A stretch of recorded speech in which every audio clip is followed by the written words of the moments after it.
আমি গত 4 বছরে একটা ব্যাপার আমার অভিজ্ঞতা হয়েছে এই বিধানসভাতে। এখানে যদি আপনি সত্যি কথা বলেন এবং সরকারের বিরুদ্ধে কোনো তথ্য নিয়ে আসেন, সরকারের বিরুদ্ধে কোনো সমালোচনা করেন, হয় আপনাকে সাসপেন্ডেড হতে হবে, নাহলে আপনাকে প্রিভিলেজ করবে, না হলে যেটা আমার ক্ষেত্রে হয়েছে, আগে বহুবার আমার মাইক্রোফোন অফ করে দিয়েছেন স্পিকার।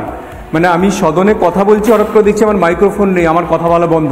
কারণ আমি যে কথাগুলো বলছিলাম সেই কথাগুলো উনি অ্যালাউই করছেন, আমাকে বলতেই দেননি, আমার সময় ছিল তাও বলতে দেননি। তো এই বিধানসভাতে আপনারা দেখেছেন যে 2023 সালে কিভাবে আমাদের ওপরে তৃণমূলের যে বিধায়ক গুন্ডারা আছেন তারা সরাসরি আক্রমণ করেছিলেন।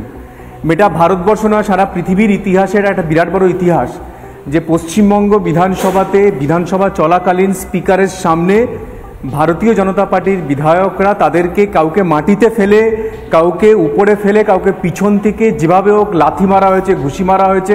আমাদের বহু বিধায়ক হাসপাতালে ভর্তি হয়েছে, তার মধ্যে আমাদের মহিলা বিধায়িকারাও ছিলেন। তো এই যে এক ভয়ঙ্কর পরিস্থিতি, মানে আমরা বিধানসভার ভিতরে পর্যন্ত নিরাপত্তা বোধ করি না।